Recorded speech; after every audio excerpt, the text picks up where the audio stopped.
piece of legislation we got on the table today is SB 876.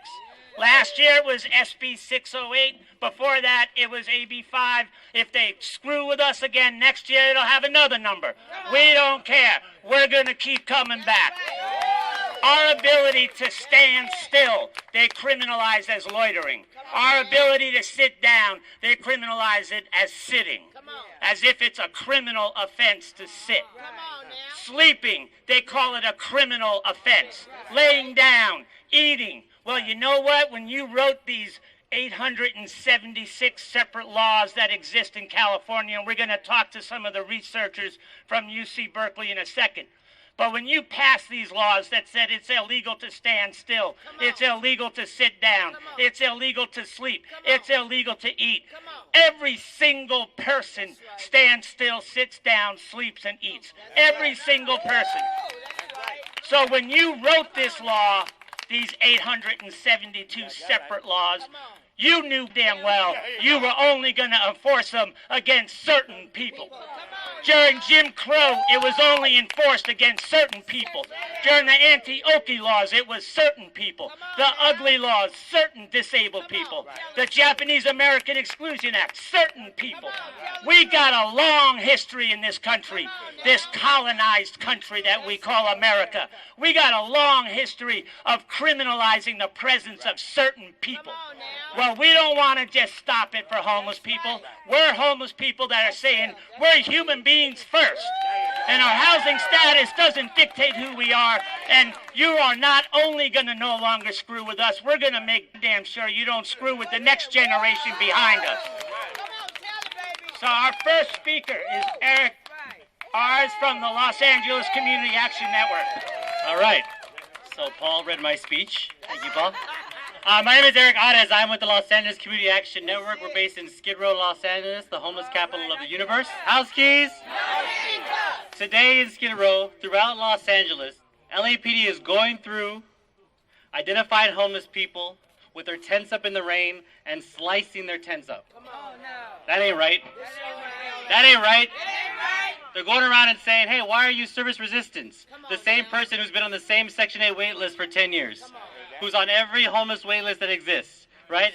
Who has nowhere else to put their property because there's no storage throughout the city of LA. And they're getting a ticket for having property. That ain't right. Right? And not only that, they're doubling down. Right? In LA, they're going to pass another law tomorrow that's going to make it basically illegal to be homeless and have property. Right? It's going to make it arrestable. You're going to get a citation. Right? And not only that, we're going to hear, these folks in here have an opportunity today. They have opportunity to defend the Constitution of the United States, basic human and civil rights, right? And they're going to say, you know, we should, some of these people who are opposing us, how many cities signed on to oppose this bill? Come on now. 81. 81 cities across California are opposing it. That's pretty impressive, actually. Unfortunately, signing on to opposition to SB 876 does not exempt you from human rights, does not exempt you from civil rights. And they're going to say things like, let's end homelessness. But these are the same people, same cities that are opposed to all housing policies to increase affordable housing throughout the state of LA, right? These are the same people who are against defunding LAPD and other police departments to give homeless people more tickets and putting that funding towards services and housing. Right? So we're not going to back down. We're going to say that SB 876 is a part of ending homelessness, right? That we shouldn't be arresting and citing the very same people that we're supposed to be helping with all these homeless plans, right? And all the homeless initiatives, right? And we're going to say that we can't continue to criminalize, we can't continue to sweep the problem under the rug, or we're never going to arrest our way out of homelessness. We're never going to cite our way out of homelessness. I've never heard anybody that said that getting a Sense County is a way that they got off the streets, right? And so we're going to go in here today and say we hope that the people on the Transportation and Housing Committee who have SB 876 before them today have the courage to stand up against these cities who are just trying to pass more and more laws to make it black and brown and low-income folks harder, right, to get off the streets. And we're going to say we hope that you pass it out of committee, right? But we're not going to depend on it. We're here today, and if they do the wrong thing and vote this down, then we're going to go back to our communities. We're going to go back to Frisco, to Oakland, to the Bay Area, to South LA, to San Diego, and to continue to fight for basic human dignity, civil rights, and we're going to end the homelessness one way or another. Thank you very much. And when I talked earlier about we're going to do our research, well, we're going to have Sasha and Hannah talk to us about our research. The last 3 years, the Policy Advocacy Clinic at UC Berkeley has been doing kick-ass research so that we can do our organizing. They're going to be releasing a report soon, and then RAP will take credit for it and say we wrote it, but that's just how it goes. But they're going to be releasing a report soon that talks about business improvement districts and the gentrification of our communities, the criminalization of our presence that is being perpetrated by the business improvement districts that have one interest and one interest only. They want to change what we used to call neighborhoods into business improvement districts, improving those districts for business and the neighborhood, the people, the community that makes up the neighborhood. If you ain't shopping, then get the hell out. We ain't going to allow that to happen. So we need to learn about it. Sasha's going to give an update on the report that they wrote for us last year that is tracking the criminalization and the increased research that they've done on it. It's sobering information, but you know what? Information is power, and this is our power. Come on up.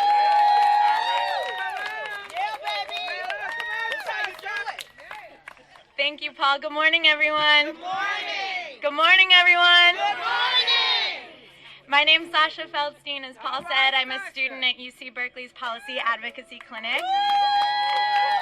And I'm here to talk to you a little bit about research that we've done on the continuing criminalization of homelessness. Come on now. So last year, in February 2015, our clinic released a report called California's New Vagrancy Laws, the growing enactment and enforcement of anti-homeless laws in the Golden State. The study documented the increasing criminalization of homelessness in California, where more than 20% of the entire nation's homeless people live. In a forthcoming public update to that report, we found 3 things.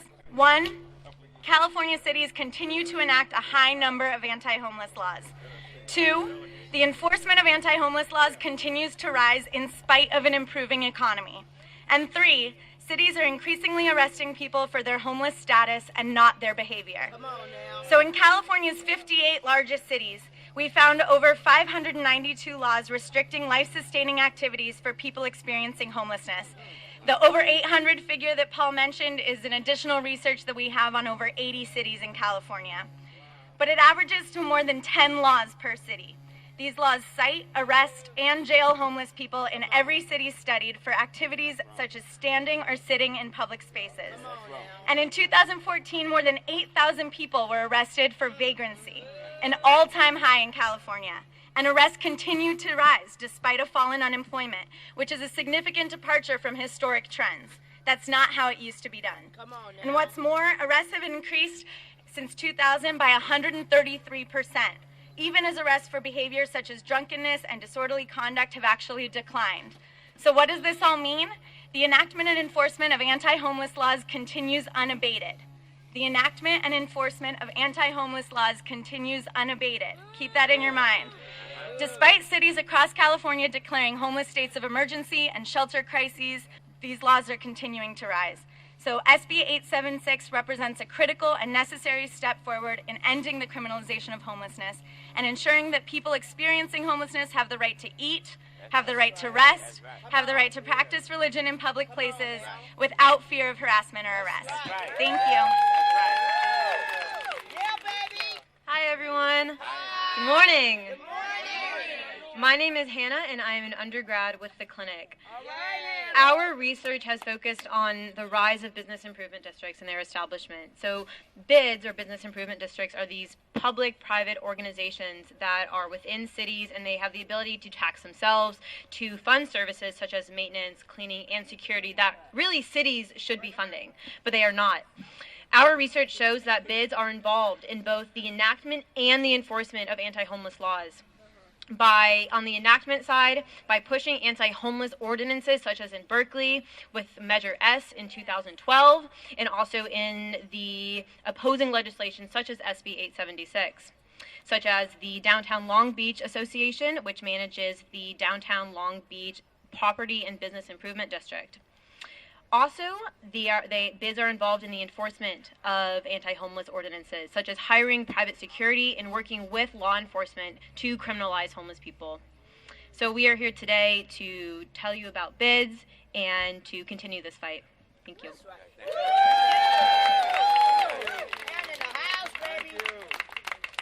You said dog fight? Robert, from dog fight. Dog fight. Come up and fight, dog. Okay.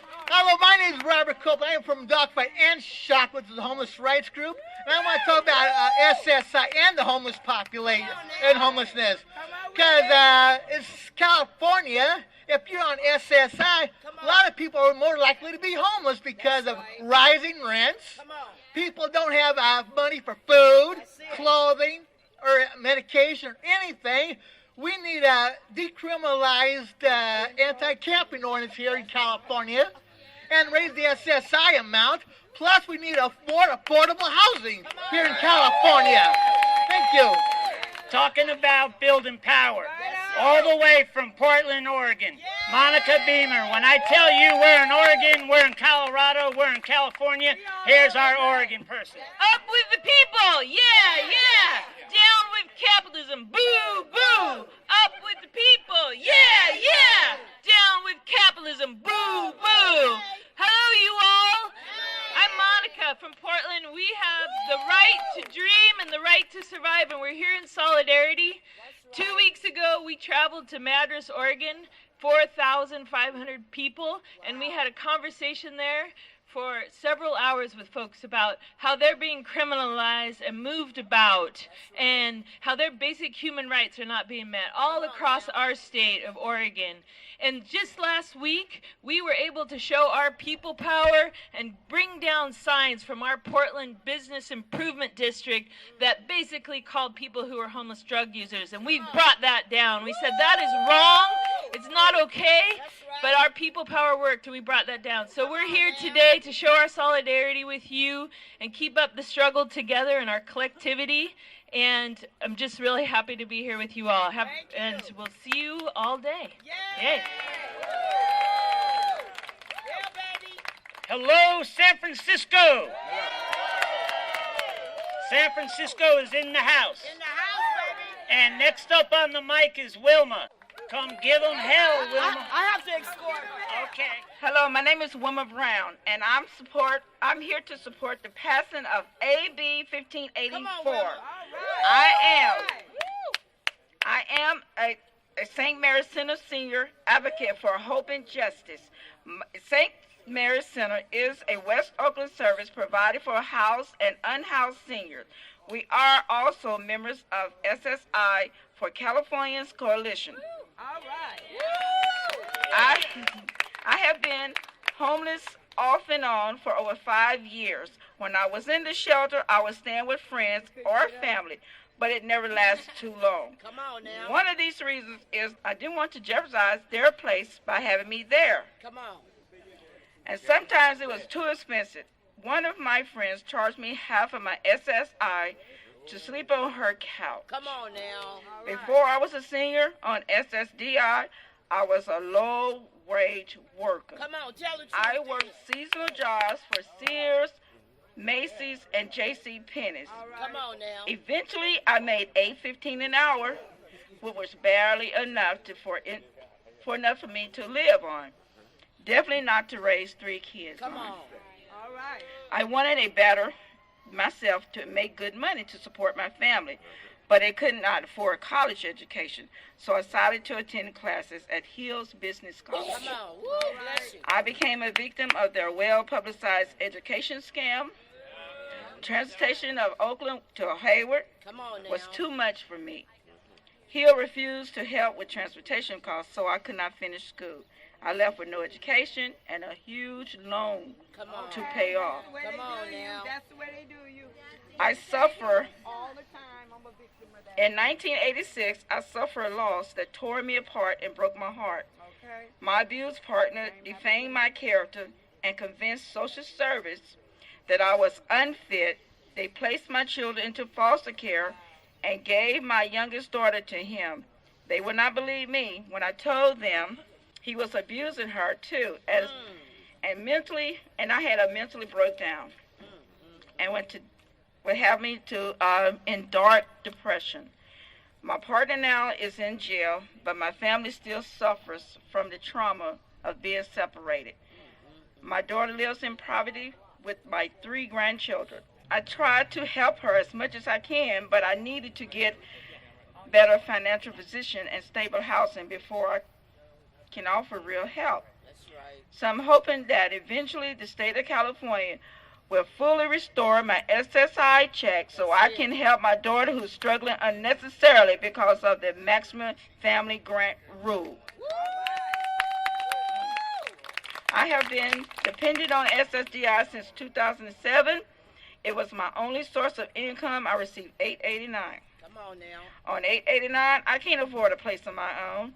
This winter, I spent 4.5 months in St. Mary's Emergency Shelter. And very recently, I was approved for a room in transition housing for homeless women. I share a bathroom with 25 other women who are struggling to put their lives back together just like me. That's right. Legislators, I want to point out what is not in my story with respect. No. My people I am not an addict or alcoholic. Come on. With the right tools and resources, I can help myself. I believe this is true for everyone suffering from homelessness. The system is broke. The people are not. Come on now. The Come on, system Wilma. is broke. The people are not. Say that again. The system is broke. The people are not. One more time. The system is broke. The people are not. Come on, baby. That's it. People are not resistant to service. The service must adapt to people by providing quality, individualized care. I am also unique. Many of seniors have fallen on hard times and have been waiting years for subsidized housing. I am hoping my story will break some stigma that homeless people face every day. Yeah. I am here. I am also here to support SB 876 Come on now. to stop the criminalization of poor people. That's it. That's it. Yay. Yeah. Right on. You got to take my Give her a hand. Let's give her a hand. All right. Hey, let me ask you something. If you think house keys, not handcuffs, is the solution to homelessness, give me a hell yeah. Give me a hell yeah. Let them hear you up in there. Give me a hell yeah. All right. We want to bring on Bilal Ali for the Coalition of Homelessness of San Francisco. San Francisco in the house. Let me hear you. All right. Bay, baby, the Bay. I want to bring up our next speaker, David Andre from SHOP. Hi, David Andre, Sacramento Homeless Organizing Committee and Community Dinner Project. We've been fighting an ordinance here in town, an anti-camping ordinance. Some of us have risked arrest, continue to be criminalized. A good thing in yesterday's paper I saw is that the federal government, through the Justice Department, has come out against these fines and fees. Some of us were living in cars, and we've had our cars towed away. We get parking tickets. We're continually to be criminalized. Hey, man, I can't live on my knees, and I can't let anybody else live on their knees in this country. We don't have to. We can all stick together, and we can beat this. That's it. Anybody who's around Sacramento on Tuesdays at 10 a.m., Sacramento Homeless Organizing Committee, it's open to everybody. That's right. Tonight at 4:30 at Sacramento City Hall, Community Dinner Project. Yeah. Thank you. Yeah, baby. All right, let's give another hand. All right, our next speaker is my crime partner, my partner in crime at the Coalition on Homelessness, Lisa Marie Alatorre. Come on, Lisa. Yeah, baby. How's it going, comrades? Hey. It's great to see all of you out here today in Sacramento. Right. So I'm Lisa Marie Alatorre, and I'm an organizer with the Coalition on Homelessness, and I've been here for AB 5, I've been here for SB 608, and I'm here for SB 876 today with all of y'all. So we've been fighting for a right to rest for years now, many, many years before we even came to Sacramento.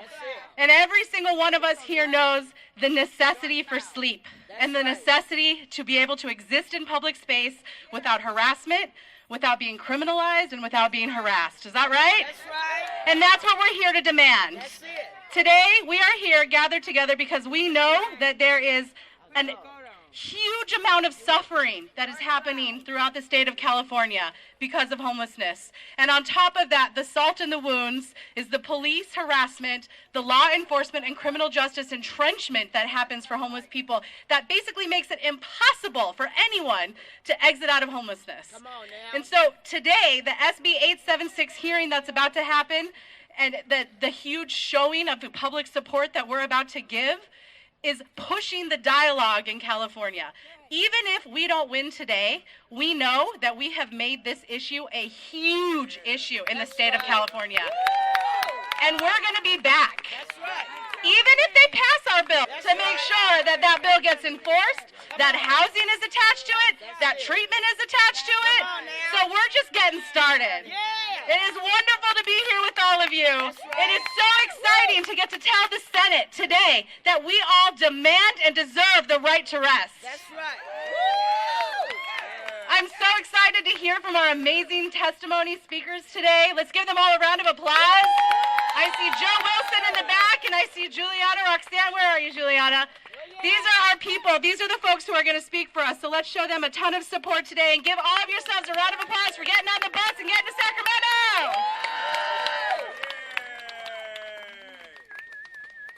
All right, as our next speaker is from an organization that has linked reentry, has linked the mass incarceration with the lack of housing, and we want to bring up Courtney from Curb. Come on, Courtney. Courtney in the house. In the house. Hella tall. Hi, everybody. My name's Courtney Hanson, and I organize with Californians United for a Responsible Budget.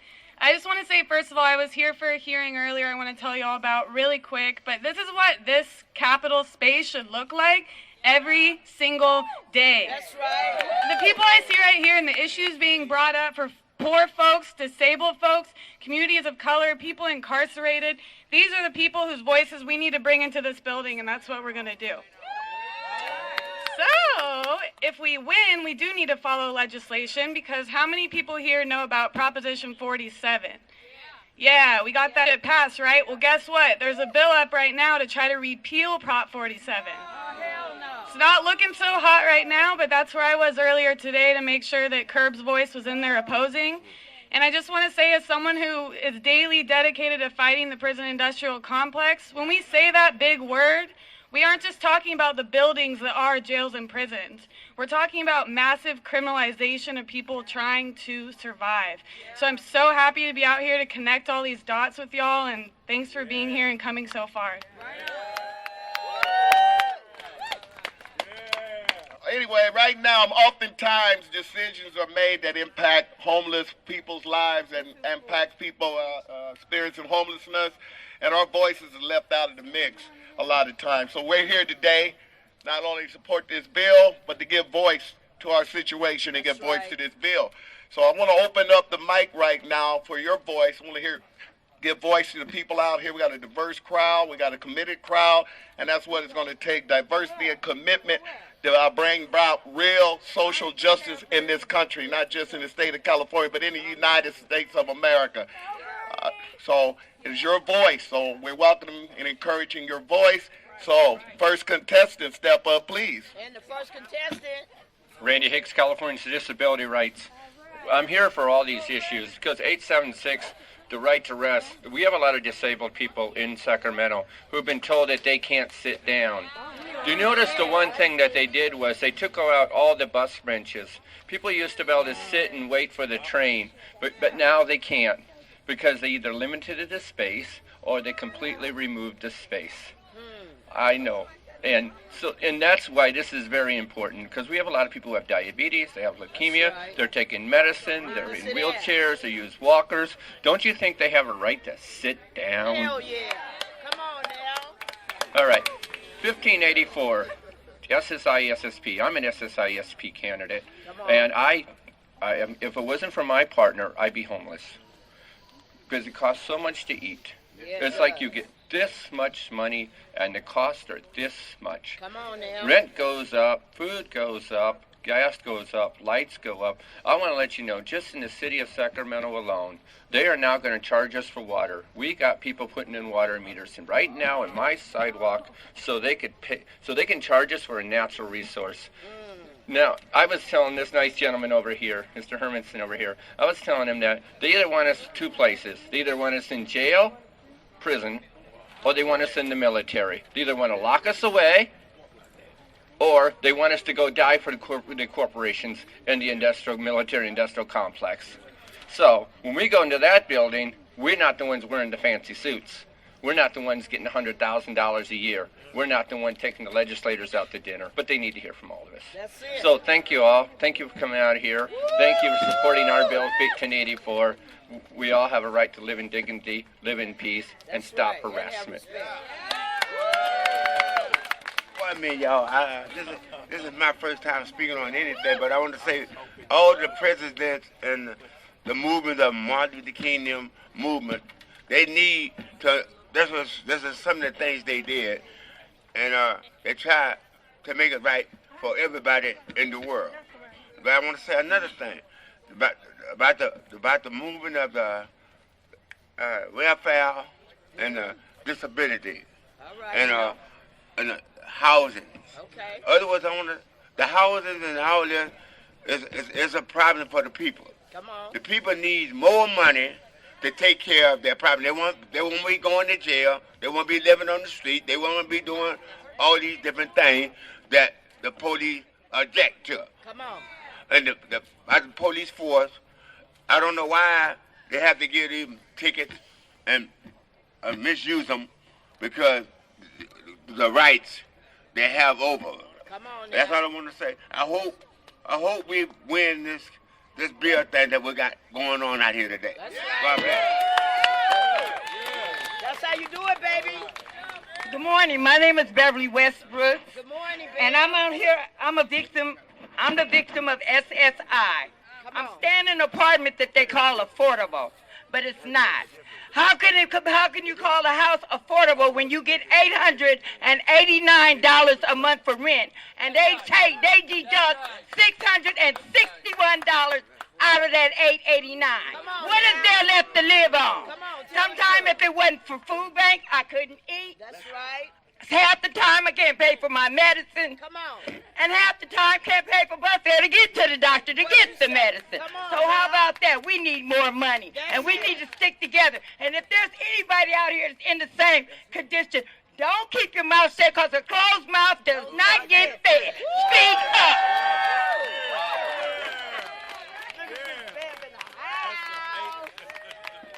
Hello, I'm Gina, and I'm from Merced. And just like a bunch of you guys with the cops and all that harassing us, I can't go anywhere in Merced and sit down for 5 seconds without a cop right there telling me I have to get up and leave. But these businesses, they'll let me walk in there, they'll let me buy something. But then I walk outside to drink my soda or whatever, boom, I gotta go. Well, you know what? Don't take my money, just tell me to go. But don't give me the illusion that you're all right with us. Come on. You know, because that's wrong. That's wrong. right. And it's wrong for the cops. We had the cops come out in September of last year. We had a homeless connect. Come on. Some for resources for us homeless. So a bunch of us went. One lady stayed behind to watch all of our stuff. One of these stupid cops decided that couldn't happen. So he called a dump truck, and we lost all of our belongings. There was like 6 of us that lost everything. One lady lost her medication. Her medication. Come on, you know, dog food that was donated to us for the dogs around that park. They need to pass this bill so these darn cops get off their high horses. Come on. And follow the law like we have to. That's it. That's how I have to say. Yeah, baby.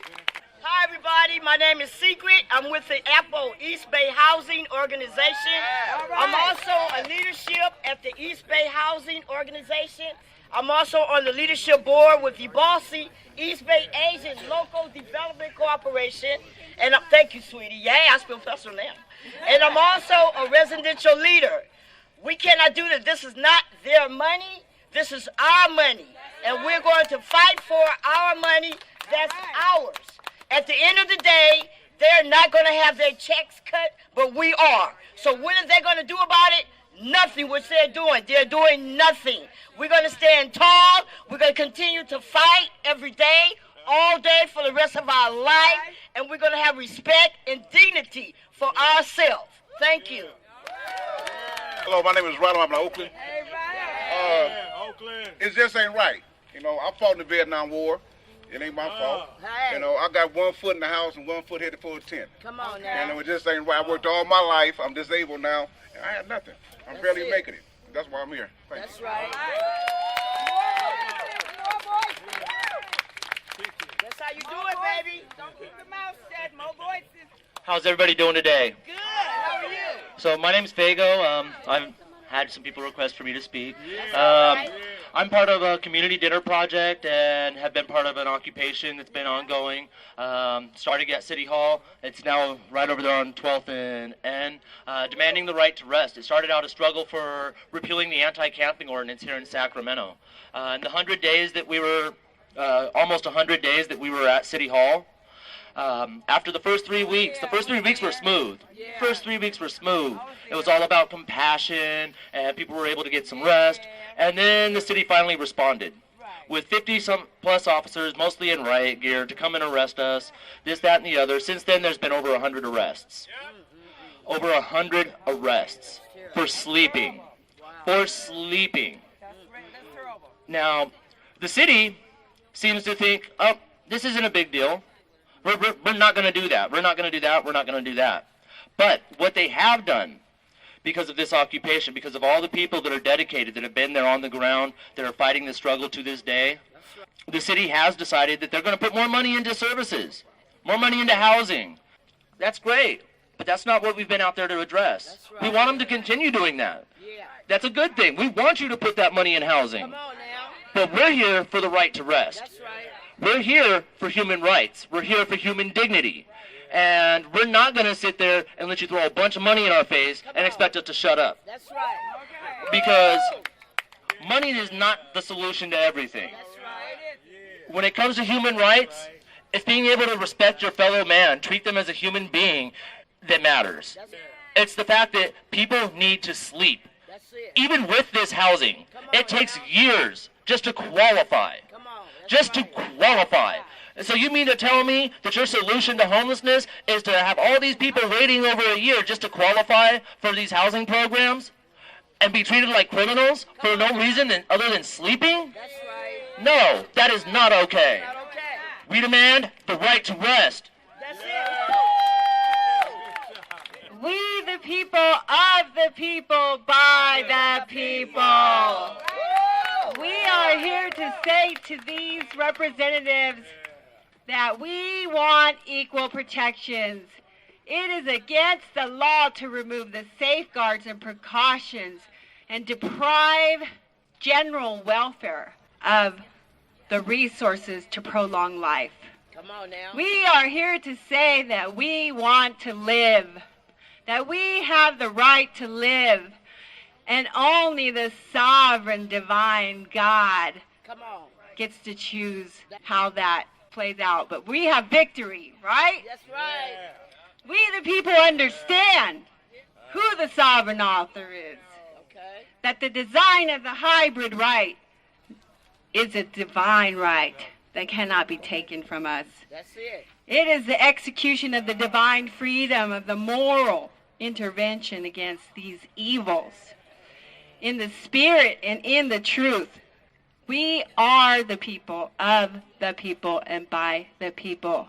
We will have this victory. I'm just so happy to be here because I, too, was a single mom trying to raise my child in his faith and in his power and in his dignity. And given these modified procedures to remove my safeguards and precautions and limited income for housing.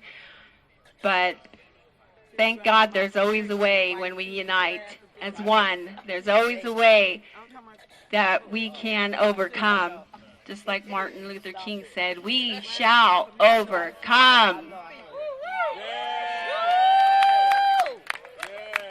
My name is Mark Farrow. I'm also from Merced, like Lee Soto is. And the implications for banning, sleeping is equivalent to banning all peaceable assembly throughout each each city.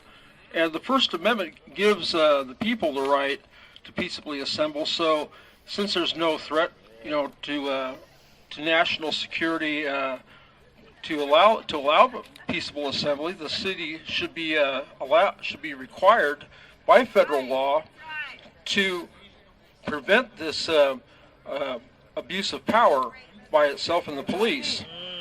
Congress actually in 1911 decided to pass 18 U.S.C. Section 242 to ban willful deprivations of civil rights. And that's exactly what they're trying to do. They're trying to take away the right to sleep peaceably without being molested by the police. And that's exactly what they do. And then they try to call it a law. But in 1803, Chief Justice John Marshall said, a legislative act that's contrary to the Constitution simply is not law. And they're trying to say, oh, well, we're law enforcement officers, but that's a bunch of nonsense, and they know it. Their attorneys are well aware of the law, and then they misrepresent what it really says. We don't have to put up with that, and the Right to Rest Act should be passed to protect the people's human rights and dignity. And furthermore, the U.S. Supreme Court has also said that when a sanction is so totally without penological justification that it results in a gratuitous infliction of suffering, then that is cruel and unusual punishment way back in 1976. And that's exactly what they do. They don't have penological justification to harass the people. There's no power to do that. But they do it anyway, under pressure, with their co-conspirators in what they call business improvement districts. But it's really designed to wage war on the poor.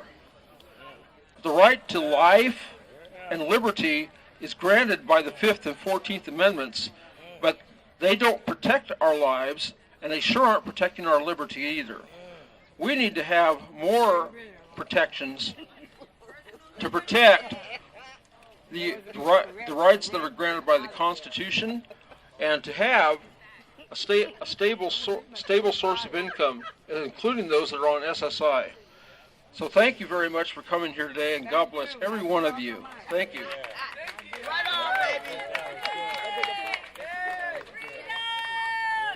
Hello, God bless you, and good afternoon. My name is Reverend Sarah Garner of National Evangelist Ministries. I received an email from the county of Alameda asking me if I wanted to come out and rally with this group.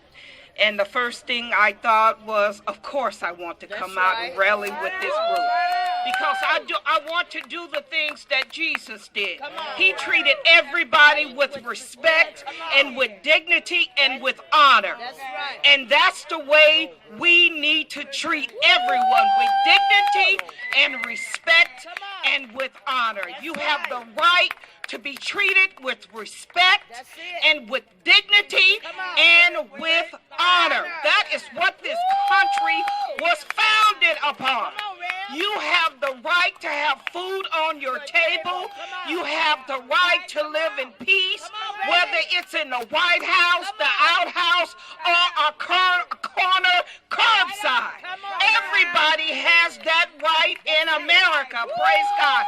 And I just wanted to come out and let you know that I'm with you, I love you, and I'm praying for you. God bless you.